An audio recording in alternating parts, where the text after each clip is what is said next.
Cản xóm miền tiểu phê thông thông dần xóm tam bãi thom mà đa mà thà bong ôn nhưng cho lối đãនៅក្នុងធនាគារបានលុយដាក់ក្នុងធនាគារតែអត់មានបង្កើត account អីជាក់លាក់ទេអត់មាន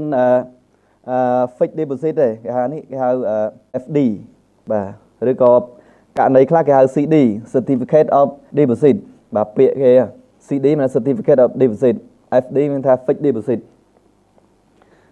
អានេះសន្សំបែបនេះធ្វើឲ្យយើងសល់លុយច្រើន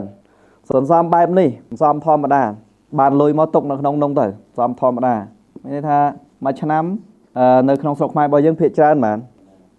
ប្រហែលជាមួយថា 1.5% ចុះល្បាក់ប៉ុណ្ណឹងអញ្ចឹងសន្សំតាមធម្មតាបងប្អូនបើកសភៅ cash flow Godron នៅម្ដុំទំព័រ95គេដាក់ថា file level of investor ព្រោះឲ្យបើកមកទំព័រទី101ទំព័រទី101គេដាក់ពាក្យថា the saver are loser level កម្រិតអ្នកចាញ់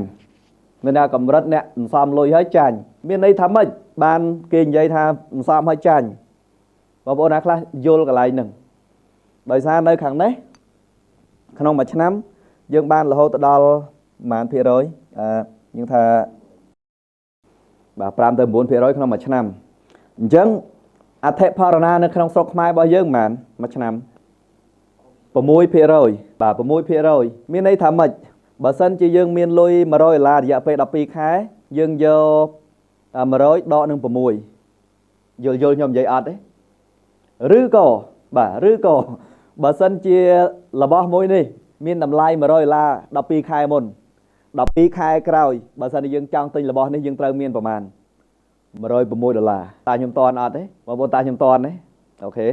ហើយឡែកបើសិនជាយើងសន្សំតាមបែបធម្មតា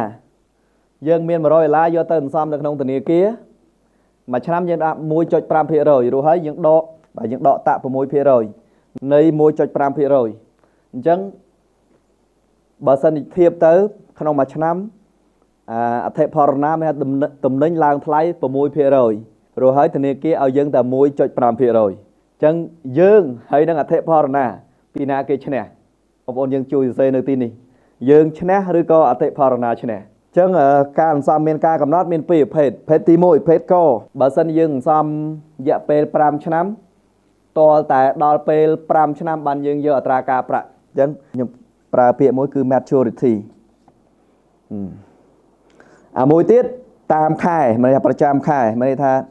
យើងទទួលបានអត្រាការប្រាក់ប្រចាំខែ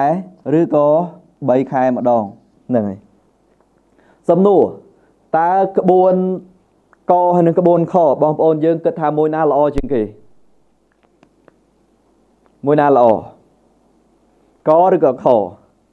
អ្វីដែលកើនគឺកើនច្រើនមានន័យថាតកតងនឹងការរៀបចំទ្រព្យនិយាយរួមតកតងនឹងប្រសិននៅក្នុងការកសាងទ្រព្យគឺលោកគ្រូនិយាយមិញតកតងនឹងតុកអញ្ចឹងដើម្បីបានតុកមួយដែលមានភាពនឹងណវាត្រូវមានធាតុផ្សំអីគេខ្លះអញ្ចឹងសរុបមកគ្រប់ផ្នែកទាំងអស់សិតតែសំខាន់ទាំងយើងខំរលុយទាំងផ្លូវចិត្តទាំងផ្លូវអារម្មណ៍ទាំងពេលវេលាដូចជាផ្នែកផ្សេងហើយនៅក្នុងការវិនិយោគទ្រព្យគឺយើងត្រូវមាន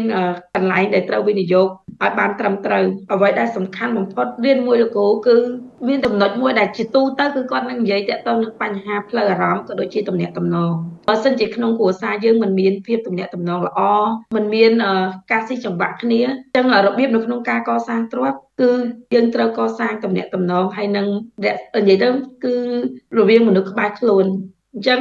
ចង់បានកសាងទ្រព្យឬក៏អាជីវកម្មមួយរឹងមាំគឺយើងត្រូវតែមានផ្លូវអារម្មណ៍ល្អមានសុខភាពល្អហើយមានអាទាំងនឹងល្អហើយទៅយើងដល់ដំណាក់កាលជំហានទ្រព្យហើយនឹងអាជីវកម្មតាមក្រោយតើអ្នកឆ្ងល់ទេគ្រួសារអ្នកមានគ្រប់គ្រងលុយយ៉ាងដូចម្តេចតើអ្នកចង់ឲ្យគ្រួសាររបស់អ្នកចេះគ្រប់គ្រងលុយដោយគ្រួសារអ្នកមានដែរឬទេនេះជាឱកាសសិក្សាជាមួយលោកខំពិសិដ្ឋក្នុងកម្មវិធី Cash Flow Online ផ្ដោតលើការរៀនការអនុវត្តវិនិយោគសាកល្បងដើម្បីជួយអ្នកនិងគ្រួសាររបស់អ្នកបង្កើតទម្លាប់ហិរញ្ញវត្ថុដ៏រឹងមាំអ្នកនឹងរៀនពីរបៀបដែលគ្រួសារអ្នកមានគ្រប់គ្រងលុយចេះគ្រប់គ្រងចំណូលនិងចំណាយបង្កើតទម្លាប់ល្អក្នុងការសន្សំទ្រព្យជាប្រចាំអនុវត្តវិនិយោគសាកល្បងដើម្បីបង្កើនជំនាញវិភាគនិងការសម្រេចចិត្តលើពីនេះទៅទៀតអ្នកនឹងបានចូលរួមជាមួយនឹងគ្រួសារខ្មែរជាច្រើនដែលស្រឡាញ់ការរៀនសូត្រចែករំលែកបទពិសោធន៍និងរីកចម្រើនជាមួយគ្នាដើម្បីចុះឈ្មោះចូលរួមនៅក្នុងកម្មវិធីនេះសូមតាក់ទងមកក្រុមការងាររបស់យើងឥឡូវនេះឬផ្ដល់ជាលេខទូរស័ព្ទនៅក្នុង comment ឬ inbox ដើម្បីឲ្យក្រុមការងារទំនាក់ទំនងនិងផ្ដល់ព័ត៌មានលម្អិតជូន